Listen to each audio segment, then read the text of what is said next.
back to the diner. I'm going to be previewing the top 8 in the East now. So, for number 8, I have the Wizards. I think they're going to get back in the fold.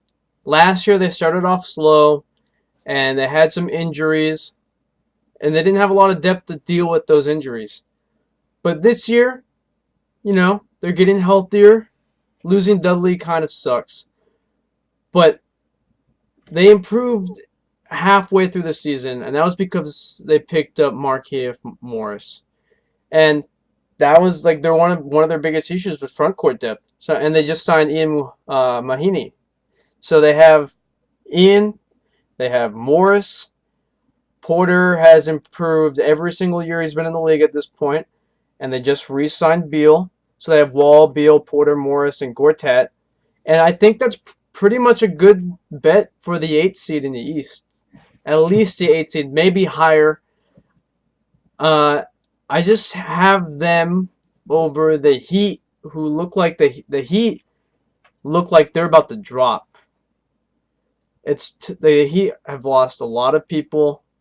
They just re-signed Whiteside. Bosch is a big question mark. Wade still hasn't re-signed. He might go to the Nuggets. There's rumors about the Cavaliers, but I really doubt that. If he goes to the Cavaliers, that would be shocking. I would almost invite the absurdity of that. And so I think the Heat just have no depth to win in a marathon. I think the Wizards will get the 8th spot this year and enjoy the playoffs once more. Now for the 7th spot, I have the Pacers. They still have Paul George, the 3rd best small forward in the league. They just picked up Jeff Teague. I think that's a marginal upgrade over George Hill. I don't think that's a game changer for them, but he's all right. I really like the Thaddeus Young pickup. I think that's great. I think he's a great stretch 4. Miles Turner has looked very productive in minutes. Al Jefferson, I'm not a fan of him, but he's all right at the price they got him for at $10 million a year, and he allows them to play more versatile lineups. This team isn't gonna rock the NBA landscape, but it should be pretty competitive. Now the biggest question mark they have is they lost Frank Vogel, and they just promoted their assistant within, so we'll see. The system will stay in place, and I can't see it being that big of a detriment. But it's hard to tell with new coaches whether they're going to be good or bad because there's a learning curve, and that's why we often see coaches get hired again because retreads have done better. Now, I have the Hawks at number 6, and they were the East team that I struggled the most with because they have such a low floor. They're not going to be a bad team. They have Dennis, they have Bazemore, they have Dwight. They still have Millsap, but there's rumors that they might trade Millsap. So they lost depth, obviously. They lost Horford, which is going to knock them down a bit. They replaced him with Dwight, who is a fantastic player, premier defender, rebounder. I think Dwight led the league in rebound chances per game. That's obviously the pace of the Rockets. But with Dennis and Bazemore and Dwight and Korver and Millsap, they're not going to be a bad team. But with the potential of Millsap being traded and losing those other players, I just couldn't put them higher than 6. But to me, they have the best offensive system in the East, and they're just a fun team to watch. I could see them being higher than 6, but I couldn't justify it to myself putting them higher than 6. Now, for number 5, I have the Hornets.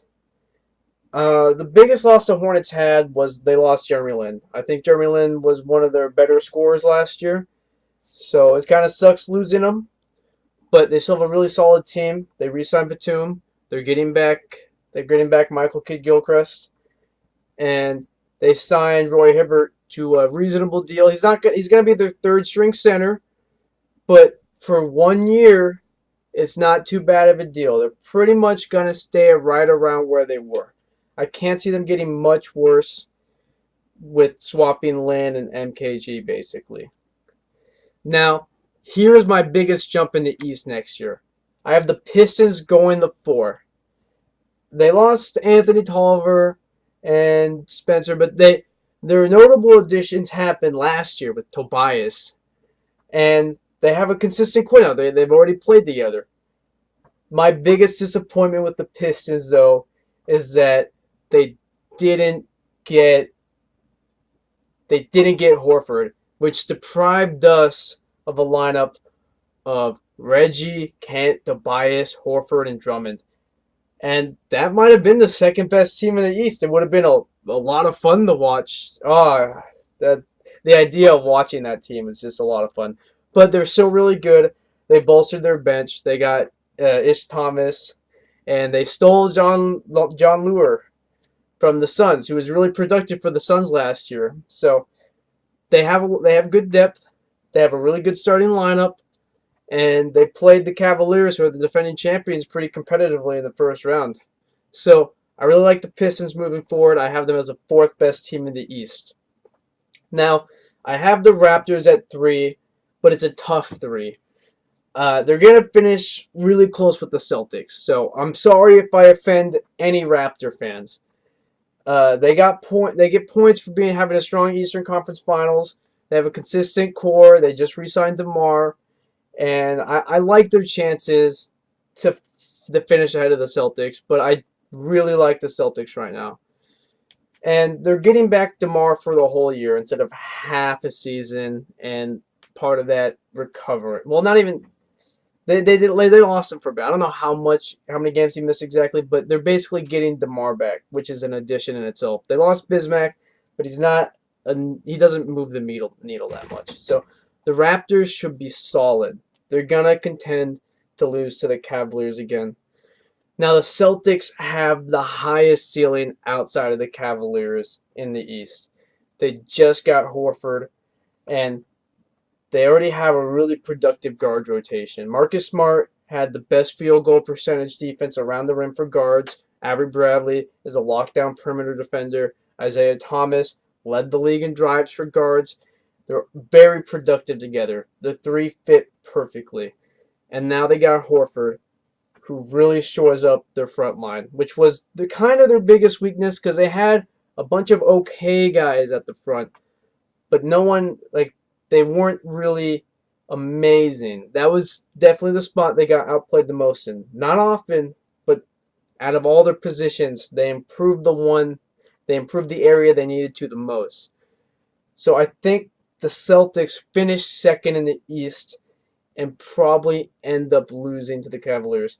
And one of the best things about the Horford signing is that firmly puts him ahead of the Hawks. They just basically took one of the Hawks' best player, and now they're pretty much going to be around the Raptors and Pistons in my eyes.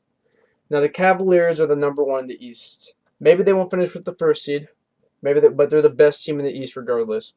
They're going to lose Delhi to the Bucks. That's totally like ignorable. That doesn't matter at all. The roster is staying consistent. They're going to be the obvious favorites to come out of the East. And their biggest challenge now is how are they going to beat the retooled Warriors? The Warriors who just picked up David West, who just picked up Zaza, who just picked up Durant. It's going to be tough for the Cavaliers, but they will be the ones playing the Warriors in the finals next year, most likely, barring injury. All of these have the modifier barring injury. So that's how the East shapes up, I think, as of now, but things can still change. There's still stuff to happen. So thanks for watching, guys. The diner is out.